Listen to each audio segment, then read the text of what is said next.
English classes. How are you all guys, and how is study going on? Today is the session 23 practice set, and we are preparing for DSSB MRS UP TGT PG exams के लिए हम लोग preparation कर रहे हैं। चलिए शुरू करेंगे गाइज बिना देर किए, without any delay we have to start the session. और अच्छे वीडियोस अच्छे कंटेंट के लिए अगर आप जुड़ना चाहते हैं मेरे साथ तो बिल्कुल कनेक्ट हो जाइए, सब्सक्राइब कर लीजिए चैनल को और लाइक शेयर कीजिएगा वीडियो को ज़्यादा से ज़्यादा लोगों को के पास, ठीक है, ताकि सभी को हेल्प मिले, क्योंकि काफ़ी बहुत ही बेहतरीन लेवल के क्वेश्चन आपको यहाँ पे मिल रहे हैं।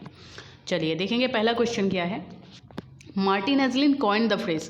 मार्टिन एजलिन ने कौन सी फ्रेज कॉइन की थी? Pathetic fallacy, poetic justice. Thomas Rymer का है पोएटिक जस्टिक। पैथेटिक फैलेसी आप जानते हो ये जॉन रस्किन की है। और अफेक्टिव फैलेसी और थिएटर ऑफ द एब्सर्ड जो है वो रिलेट करता है किससे? मार्टिन एजलिन से, ठीक है। D is right answer.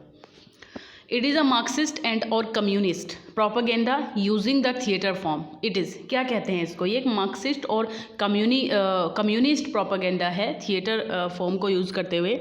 तो इसका क्या आंसर रहेगा यहाँ पर, ठीक है ना? तो ये ऑप्शन आपका जो है एजिट प्रोप थिएटर हो जाएगा, ठीक है। क्या हो जाएगा? एजिट प्रोप थिएटर, इसको याद रखिएगा, इंपॉर्टेंट क्वेश्चन है।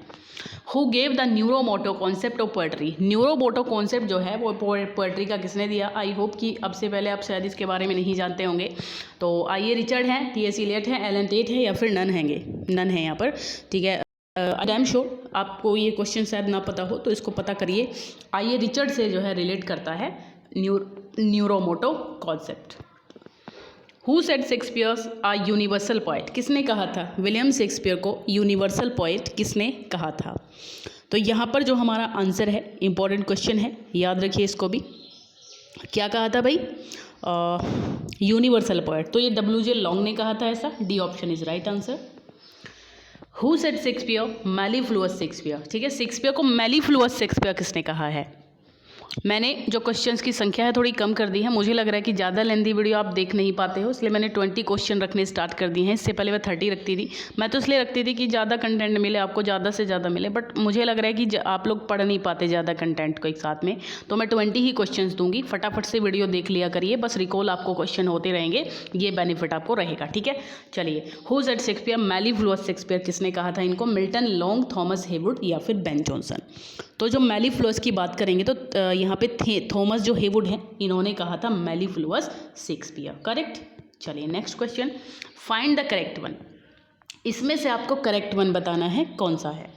अच्छा, हेमलेट इंडिसिसिवनेस है, जूलियस सीजर एक्सेसिव प्राइड है, मिगेलोमेनिया कहते हैं जिसको excessive pride, Brutus faulty reasoning है, ठीक है, और मैकबेथ में जो है एक्सेसिव है। तो हेमलेट का यहाँ पे देखिए जो मुझे है वो गलत लग रहा है, हेमलेट का गलत लग रहा है, क्योंकि हेमलेट में जो है वो फेलर, ठीक है, फेलर टू एक्ट है, ठीक है। ये मतलब ये काम नहीं कर पाता है, ये सोच नहीं पाता कि इसको करना क्या है, सही समय पे सही एक्ट ये कर नहीं पाता है, डिसीजन लेने की जो कैपेसिटी है वो इसके अंदर कम है।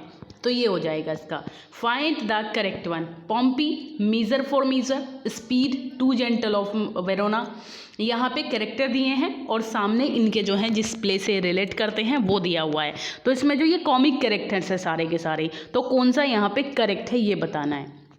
देखिए, पॉम्पी मीजर फॉर मीजर से रिलेट करता है, बिल्कुल सही है, इसमें कोई दिक्कत नहीं। स्पीड जो है टू जेंटलमैन ऑफ वेरोना में है, ये भी सही है। थर्साइटिस जो है वो ट्रॉयलस एंड क्रेसिडा में है, करेक्ट है। द ग्रेव डिगर्स आपके हेमलेट में मिलते हैं, बिल्कुल करेक्ट है। द पोर्टर आपका मैकबेथ में है, ये भी बिल्कुल सही। पोर्टर सीन भी है मैकबेथ में, आप जानते हो, विचित सीन है, पोर्टर सीन है, ठीक है। और ऐसे कई सारे सीन, डैगर सीन आपको मैकबेथ में मिलता है, स्लीप वॉकिंग सीन मिलता है आपको, बैंकेट सीन मिलता है आपको, तो काफ़ी सारे सीन आपको मैकबेथ में मिल जाते हैं। Next question is the better part of well is discretion. ये कहाँ की लाइन है? इंपॉर्टेंट लाइन है, पहले भी मैं इसको बता चुकी हूँ। तो ये आपका हेनरी फोर्थ पार्ट 1 से है, ठीक है। ऑप्शन ही नहीं है इसमें, शायद मैंने डी ऑप्शन ही नहीं डाला, सॉरी। चलिए मैं ऐसे ही बता देती हूँ आपको।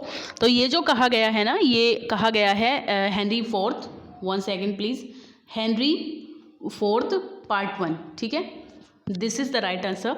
एंड कहाँ पर किसने बोला है ये भी यहाँ पे आपको पता, सॉरी ये फालिस्टाफ ने बोला है ऐसा। The better part of valour is, Falstaff नाम का जो कॉमिक कैरेक्टर है इसने बोला है, और एक्ट 5 सीन 4 में, ठीक है। एंड फोर्थ पार्ट 1 और एक्ट 5 और सीन कौन सा है सीन, कौन सा है सीन है 4 आपका, ठीक है। तो ये आप याद रखिएगा। Which sonnet of Shakespeare is written in iambic tetrameter, इनकी कौन सी सोनेट है जिसको आयम्बिक टेट्रामीटर में लिखा गया है। तो यहाँ पे ऑप्शन आपके पास है 145, 146, 46 2 बार हो गया है, 47 होना था यहाँ पे। तो चले इससे हमें कोई मतलब नहीं है, हमारा जो आंसर है वो ऑप्शन ए है, ठीक है। 145 जो है इनकी वो लिखी गई है आयम्बिक टेट्रामीटर में, करेक्ट। चलिए the sonnet of William Shakespeare has 15 line in place. देखिए सोनेट आप जानते हो 14 लाइन्स की होती है, बट इनकी एक सोनेट में 15 लाइन है, तो वो कौन सी सोनेट है ये आपको यहाँ पे आंसर देना है। तो ये जो सोनेट है 99, ये इसमें जो है सोनेट 99 में 14 की जगह पे 15 है, ठीक है। और एक में 12 लाइन भी है, ये भी मैं आपको बताऊंगी। अच्छा पहले इसका बता देती हूँ, इसमें जो इसकी जो राइमिंग स्कीम है वो आई थिंक ए बी ए, ठीक है। ए बी एक सेकेंड, ये ऑप्शन आंसर हो गया आपका, ठीक है। ए बी है और फिर ए बी ए है, ठीक है। ए बी ए, इसके बाद है आपका सी डी, ठीक है। ई एफ जी, ये इसकी राइमिंग स्कीम है, करेक्ट। तो यहाँ पे जी ये जो ए है ना ये वाला, ये एक्स्ट्रा हो गया है, ये लाइन एक्स्ट्रा हो गई है, इसीलिए 15 हो गई। अच्छा एक चीज़ और मैं आपको बताने वाली थी, 1 सेकेंड दीजिए मुझे।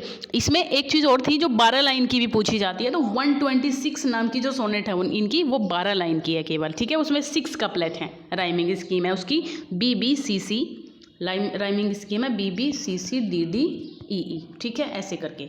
चलिए it is a narrative poem, ये एक नैरेटिव पोएम है। It is published as an appendix to Shakespeare sonnet.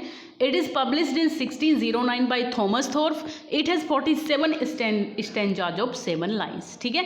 47 stanza हैं, मतलब इट हैज़ 47 स्टेंजा हैं, 7 लाइन के स्टेंजा हैं। 1609 में थॉमस थॉर्प ने इसको पब्लिश करवाया था। तो ये आपकी जो है अ लवर्स कंप्लेंट, ठीक है। सी ऑप्शन इज़ करेक्ट यहाँ पे। चलिए next, clone is not appears, clone कहाँ पर एपियर नहीं होता है। तो टाइटस एंड्रोनिकस है ऑप्शन, ओथेलो है, द विंटर्स टेल है, मैकबेथ है। तो ये जो ऊपर वाले हैं तीनों, यानी कि Titus Andronicus, Othello, winter tale, इनमें तो है, मैकबेथ में आपका कोई भी क्लोन नहीं है, तो ये यही आपका आंसर हो जाएगा। Okay next question is some rise by sin and some by virtue fall, who said and where, कौन कहता है, कहाँ पर कहता है। Some rise by sin, some by virtue, fall तो ये जो है एस्केलस के द्वारा बोली गई लाइन है, एंजिलो से। एस्केलस कहता है एंजिलो से, और कहाँ पर कहता है, measure for measure, act second scene 1 में, एक्ट सेकंड सीन 1 में, ठीक है। Next question, in 12th night the forged letter mean for Malvolio, जो मारिया फोर्ज्ड लेटर करती है वो ऐसा कुछ दिखाती है कि भाई उसको लगता है कि ये जो कौन थी वो ओलिविया, वो उससे प्यार करने लग गई है, उसको लगता है ऐसा मेलवोलियो को। तो ये यहाँ पे इसमें जो है इसका क्या मतलब, इसको साइड किस लिए साइड किया गया है, तो फॉर्चुनेट अनहैप्पी, किस लिए, fortunate unhappy, A option is correct answer. About home John crow ransom one of the gents of English poetry, किसके बारे में कहते हैं John crow ransom, one of the gents of English poetry. तो देखिए बिल्कुल आसान क्वेश्चन है, पहले भी शायद मैंने दिया है। तो इसको जो है इसमें आपका आंसर रहेगा विलियम वर्ड्सवर्थ, ठीक है। विलियम वर्ड्सवर्थ को इन्होंने कहा है one of the gents of English poetry, किसने, जॉन क्रो रैंसम ने। हु सेड वर्ड्सवर्थ, और फिलिस्टाइन किसने कहा है वर्ड्सवर्थ को, वर्ड्सवर्थ के लिए ही है ये क्वेश्चन। तो ये यहाँ पे जो है जॉन क्रो रैंसम ने भी नहीं कहा, फिलिस्टाइन इनको कहा है, इसमें ऑप्शन ही नहीं है, सारे के सारे गलत हैं। स्विनबर्न ने कहा है इनको, किसने कहा है, स्विनबर्न ने इनको कहा है भाई फिलिस्टाइन, ठीक है। चलिए अच्छा अगर इसकी बात करेंगे जो जेसी मिल हैं, इन्होंने पोएट ऑफ अनपोएटिकल नेचर कहा है, क्या कहा है, poet of unpoetical nature. JC Smith की बात करेंगे तो इन्होंने कहा है mountain the most massive in the lofty range which is called the romantic revival, ठीक है। और अगर बात करेंगे गैरट की, तो गैरट ने कहा है अ प्योर सेंसेशनलिस्ट। चलिए next, the alternative title of the poem Ruth जो नाम की पोएम है, इसका अल्टरनेटिव टाइटल बताना है आपको। तो इसमें ऑप्शन हमारे पास the influence of nature, education of nature, Ruth the alone woman, Ruth the solitary reaper. तो ये पहला ही है, A option, the influence of nature. Who calls the immortality ode the high water mark of poetry? Immortality ode को high water mark of poetry किसने कहा है? ये आपको आंसर देना है। तो बिल्कुल आसान क्वेश्चन है, बढ़िया क्वेश्चन है, और ये हो जाएगा एमर्सन ने ऐसा कहा है। ठीक है, बी ऑप्शन इंपॉर्टेंट है, याद रखिएगा। डिसैमिनेशन मीन्स, डिसैमिनेशन का क्या मतलब होता है? तो सर्कुलेटिंग है, कन्फाइनिंग है, लिमिटेड है, डिलिमिटिंग है। तो ये इसका सर्कुलेटिंग है, डिसेमिनेशन का सर्कुलेटिंग। मैनीफोल्ड का क्या मतलब है? मैनीफोल्ड, ठीक है, तो मैनीफोल्ड की बात करेंगे यहाँ पे। इसमें आई होप मल्टीपल इसका आंसर होता है। ठीक है, मल्टीपल टाइप ऑफ चीज़ें, है ना, तो मैनीफोल्ड मल्टीपल। ठीक है, याद रखिएगा। अच्छा, यहीं तक था आज, मैंने केवल 20 रखे थे, मैंने जैसे पहले ही आपको बताया था। तो लाइक शेयर कर देना guys. Thank you so much, bye bye, take care, पढ़ते रहिए अच्छे से।